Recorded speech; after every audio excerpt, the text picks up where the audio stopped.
Hello students, आज हम लोग बीकॉम पार्ट 2 के इम्पॉर्टेंट टॉपिक्स को डिस्कस करेंगे कि इम्पॉर्टेंट कौन कौन से टॉपिक्स इम्पॉर्टेंट हैं बीकॉम पार्ट 2 फाइनल एग्ज़ाम के लिए। तो आइए सबसे पहले हम लोग बात करेंगे अकाउंटेंसी का एडवांस्ड अकाउंटिंग, स्पेशलाइज्ड अकाउंटिंग जो पेपर 4 है। पेपर 4 का हम लोग बात करेंगे, पेपर 4 एडवांस्ड अकाउंटिंग।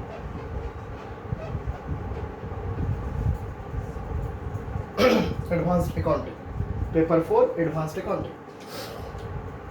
क्योंकि हम लोग जानते हैं कि अभी लॉकडाउन पीरियड है और लॉकडाउन पीरियड में हम लोग को रिवीजन करना चाहिए, क्योंकि क्लास में मैंने बहुत कुछ आप लोगों को बता दिया है। लगभग आपका अकाउंटिंग पोर्शन जो है वो मैंने क्लियर कर दिया है, वो कंप्लीट हो चुका है। तो हम लोग को रिवीजन ज़रूर करना चाहिए, क्योंकि इस लॉकडाउन में हमें घर में ही रहना है और सेफ़ रहना है। तो हम लोग अगर एग्ज़ाम के लिए प्रिपेयर होना चाहते हैं तो हमें कम से कम रिवीजन ज़रूर करते रहना चाहिए। इसलिए मैंने सोचा कि सबसे पहला वीडियो मैं इम्पॉर्टेंट टॉपिक से रिलेटेड बनाऊं, उसके बाद नेक्स्ट वीडियो में आपको कुछ चैप्टर से स्टार्ट करके रिवीजन कराऊंगा। तो आइए सबसे पहले देखते हैं कि प्रैक्टिकल प्रॉब्लम्स कौन कौन से अकाउंटिंग के चैप्टर्स होंगे। प्रैक्टिकल प्रॉब्लम्स में आपको कौन कौन से चैप्टर्स देखने हैं। सबसे पहले आप यहाँ पर प्रैक्टिकल प्रॉब्लम्स में कौन कौन से चैप्टर को देखेंगे, कौन कौन से चैप्टर आप रिवीजन करेंगे, ये मैं बताना चाहूँगा। 1 मिनट।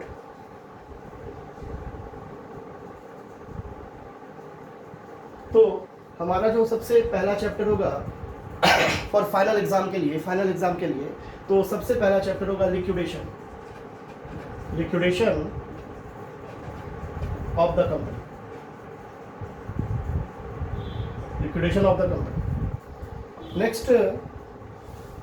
नेक्स्ट जो चैप्टर होगा वो होगा accounting for banking company. Liquidation of the company में जो क्वेश्चंस हैं उनको आप लोग को रिवीजन करने हैं, क्योंकि ये बहुत इंपॉर्टेंट टॉपिक है। और अकाउंटिंग फॉर बैंकिंग कंपनी में कस्टमर अकाउंट को भी नज़रअंदाज आप लोग नहीं कर सकते। कस्टमर अकाउंट को नज़रअंदाज नहीं करना है। कस्टमर अकाउंट जरूर बनाएं, कस्टमर अकाउंट जरूर तैयार करें, इसका रिवीजन जरूर कर लें। और छोटा सा क्वेश्चन इसका आता है और आप आराम से इसको बना सकते हैं। और भी क्वेश्चंस बैंकिंग में हैं जो आपको तैयार करने हैं। इसके बाद आपका आता है इंश्योरेंस में रेवेन्यू अकाउंट जरूर बना लें, रेवेन्यू अकाउंट जरूर प्रिपेयर कर लें, रेवेन्यू अकाउंट पर जरूर प्रैक्टिस कर लें। और जो सबसे इंपॉर्टेंट चैप्टर है होल्डिंग एंड सब्सिडियरी, ये सब चैप्टर अच्छे से मैंने क्लास में आप लोगों को बताया है, इसका रिवीजन जरूर करें। नेक्स्ट जो इंपॉर्टेंट चैप्टर है रिडम्पशन ऑफ प्रेफरेंस शेयर्स के रिडम्पशन के रूल्स एंड इसके जो प्रॉब्लम्स हैं, इनके जो प्रैक्टिकल प्रॉब्लम्स हैं उसको भी सॉल्व करें। नेक्स्ट है अमलगमेशन, जो कि मैंने क्लास में अभी तक आपको क्लास में नहीं बता पाया हूँ किसी कारणवश। तो कोशिश करूँगा कि अमलगमेशन का कुछ आपको इंट्रोडक्शन में दूँ, जिससे आपका सम बन सके। आगे मैं कोशिश करूँगा। और इसके साथ साथ हो सके तो रिडम्पशन ऑफ डिवेंचर के भी कुछ क्वेश्चंस आप लोग जरूर देख लें। रिडम्पशन ऑफ डिवेंचर्स मैंने इसमें से लगभग चैप्टर्स आपको क्लास में कंप्लीट करा दिए हैं। ये सब चैप्टर्स।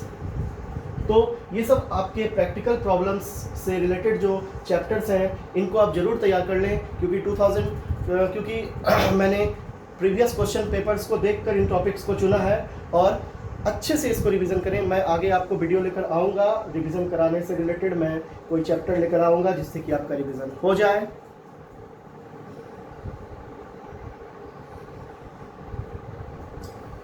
तो इसको नोट कर लें। इसके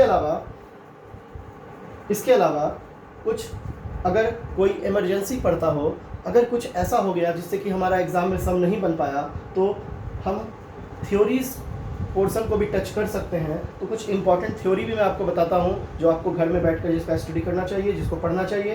तो इसको नोट कर लें आप लोग पॉज करके, मैं साफ करता हूँ।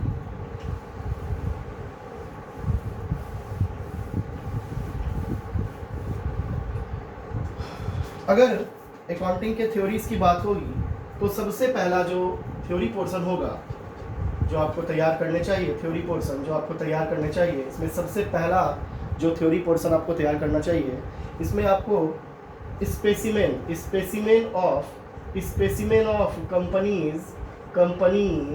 कंपनीज बैलेंस शीट, कंपनीज के बैलेंस शीट जो होते हैं, ठीक है, अकॉर्डिंग टू कंपनीज एक्ट 2013, इसको जरूर याद कर लें, क्योंकि थ्योरी पोर्शन में, थ्योरी क्वेश्चन में ज़्यादातर ये क्वेश्चन पूछा जाता है specimen of companies balance sheet according to companies act 2013, यानी बैलेंस शीट का फॉर्मेट जरूर याद कर लें। कंपनी के फाइनल अकाउंट में, कंपनी के फाइनेंशियल स्टेटमेंट चैप्टर होंगे आपके बुक में, उसमें आपको कंपनी के बैलेंस शीट का फॉर्मेट दिया हुआ है, उस फॉर्मेट को जरूर याद कर लें, क्योंकि मुझे ऐसा लगता है कि ये बहुत इंपॉर्टेंट क्वेश्चन है। उसके बाद नेक्स्ट है explain the methods of redemption of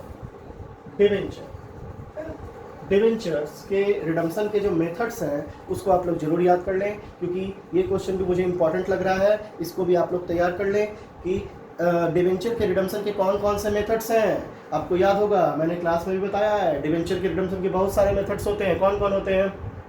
तो पहला होता है लमसम पेमेंट मेथड, दूसरा होता है एनुअल ड्राइंग्स मेथड, तीसरा होता है third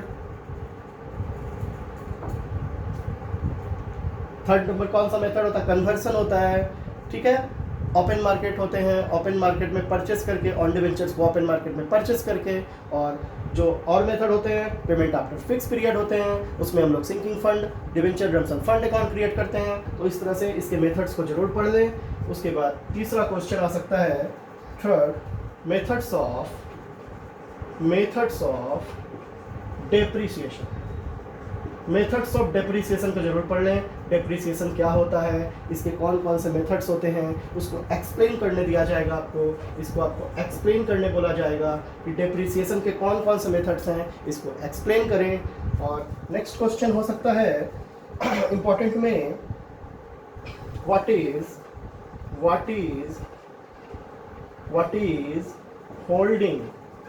holding and subsidiary companies के बारे में आपसे पूछ दे। What is holding and subsidiaries company, holding and subsidiary company क्या है, ठीक है। इसमें आपको दे दे what is consolidated balance sheet and how is it prepared, और इसे कैसे तैयार किया जाता है। What is consolidated balance sheet, मिश्रित चिट्ठा क्या है जो हम लोग होल्डिंग एंड सब्सिडरी कंपनी के अकाउंटिंग में कंसोलिडेटेड बैलेंस शीट तैयार करते हैं, उसके बारे में आपसे पूछा जा सकता है कि कंसोलिडेटेड बैलेंस शीट क्या है, इसे कैसे तैयार किया जाता है। कभी कभी क्वेश्चन दे दिया जाता है and how is it calculated minority interest, and how is it calculated minority interest, ठीक है। माइनॉरिटी इंटरेस्ट कैसे कैलकुलेट किए जाते हैं ये भी आपसे पूछा जा सकता है कि अल्पमत हित का गणना कैसे किया जाता है, इसको भी आप तैयार कर सकते हैं। नेक्स्ट क्वेश्चन आ सकता है specimen of revenue account, specimen of insurance companies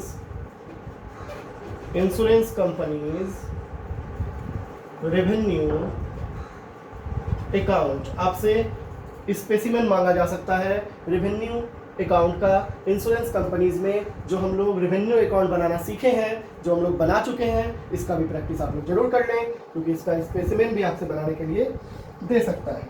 उसके बाद पूछा जा सकता है journal entries in the books of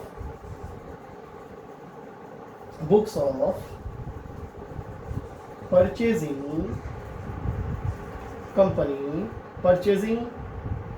and vendor company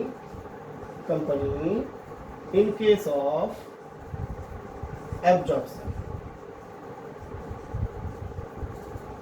absorption के केस में परचेजिंग कंपनी और वेंडर कंपनी के बुक में कौन कौन से एंट्री किए जा सकते हैं। और कभी कभी पूछ देता है व्हाट इज अमलगमेशन,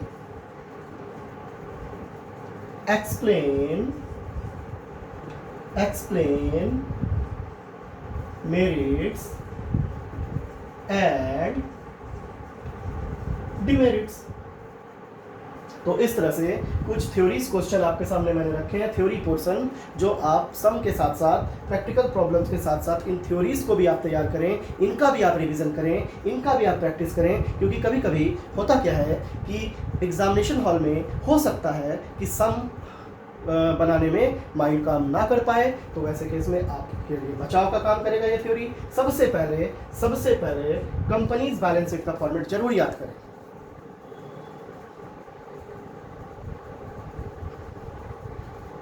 सबसे पहले कंपनीज बैलेंस शीट का फॉर्मेट जरूर याद करें। बहुत ही सिंपल है, बहुत ही आसान होता है ये। फाइनल अकाउंट चैप्टर में जाएं, वहाँ पे कंपनी बैलेंस शीट का फॉर्मेट निकालें और उसको याद कर लें। मेथड्स ऑफ डिवेंचर को भी पढ़ें। तो इस तरह से आप लोग तैयारी कर सकते हैं, रिवीजन कर सकते हैं, घर में बैठकर आप पढ़ सकते हैं। कौन कौन से थ्योरीज हैं उनको अच्छे से तैयार कर लें।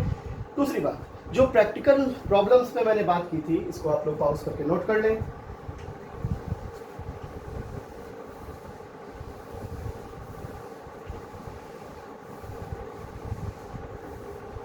जो प्रैक्टिकल प्रॉब्लम्स पे मैंने आपसे अभी थोड़ा देर पहले डिस्कस किया था कि कौन कौन से चैप्टर्स आपके लिए इंपॉर्टेंट होंगे, उसको बार बार प्रैक्टिस करें। उसके इंपॉर्टेंट क्वेश्चंस को जो मैंने क्लास में आपको बताए हैं उनको बार बार आप रिवीजन करें, बार बार उनका प्रैक्टिस करें। क्योंकि बार बार प्रैक्टिस करने से कहीं ना कहीं जो डर होता है कि सम नहीं बन पाएगा, इस तरह का डर आपके दिमाग से दूर हो जाएगा।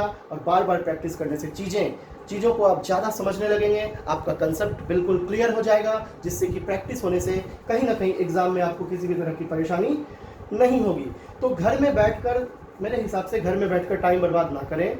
अगर आप किसी चीज़ का प्रिपरेशन कर रहे हैं तो अच्छी बात है। अगर आप नहीं कर रहे हैं तो एग्ज़ाम के लिए ही प्रिपेयर हो जाइए। आप थोड़ा थोड़ा करके जो इंपॉर्टेंट टॉपिक्स हैं उनका स्टडी, उनको ज़रूर पढ़ें, घर में बार बार प्रैक्टिस करें। जैसे मैं फिर से आपको बता दूँ कि लिक्विडेशन चैप्टर जो है वो बहुत ही इंपॉर्टेंट चैप्टर है। उससे मुझे लगता है कि क्वेश्चन रहेगा ही रहेगा। तो उसके जो इंपॉर्टेंट क्वेश्चंस हैं, liquidators final statement of account से रिलेटेड जो क्वेश्चंस आपको मैंने क्लास में बताए हैं, उन क्वेश्चंस को ज़रूर से ज़रूर बनाएं, बार बार प्रैक्टिस करें। ठीक है, जैसे कि इलस्ट्रेशन लिक्विडेशन की अगर मैं बात करूँ, लिक्विडेशन चैप्टर की अगर मैं बात करूँ तो इसके कुछ इंपॉर्टेंट क्वेश्चंस हैं, इलस्ट्रेशन से रिलेटेड है। इलस्ट्रेशन 1 to 5, 1 से लेकर के 5 तक। और एक्सरसाइज में भी कुछ क्वेश्चंस हैं, जैसे कि 2 नंबर है, 5 नंबर है, 8 नंबर है, 9 नंबर है, 10 नंबर है, 11 है, 13 है। इस तरह से कुछ क्वेश्चंस हैं जो इंपॉर्टेंट क्वेश्चंस हैं, इनको जरूर बना लें, जरूर से जरूर प्रैक्टिस कर लें। बहुत ज़रूरी होता है प्रैक्टिस अकाउंटिंग में। और दूसरी बात, अकाउंटिंग में एग्ज़ाम में वर्किंग नोट जरूर करें, वर्किंग नोट जरूर दें। वर्किंग नोट से आप ज़्यादा से ज़्यादा मार्क्स ऑब्टेन कर सकते हैं। तो जो इंपॉर्टेंट टॉपिक्स हैं अकाउंटिंग के, उसको मैंने डिस्कस किया आप लोगों के सामने। आप लोग इसका प्रैक्टिस करें। मैं कोशिश कर रहा हूँ कि जल्द से जल्द अगले वीडियो में मैं कोई भी एक चैप्टर उठाऊँ और उसका रिवीजन कर आप लोगों को करवाऊँ। तो आप लोग अगर कोई चैप्टर चाहते हैं, अमलगमेशन तो मैं आपको ज़रूर बताऊंगा, लेकिन उसके अलावा अगर कोई चैप्टर आपको प्रॉब्लम क्रिएट हो रही है आपको, तो आप मेरे व्हाट्सएप से जुड़ें। मेरा व्हाट्सएप नंबर है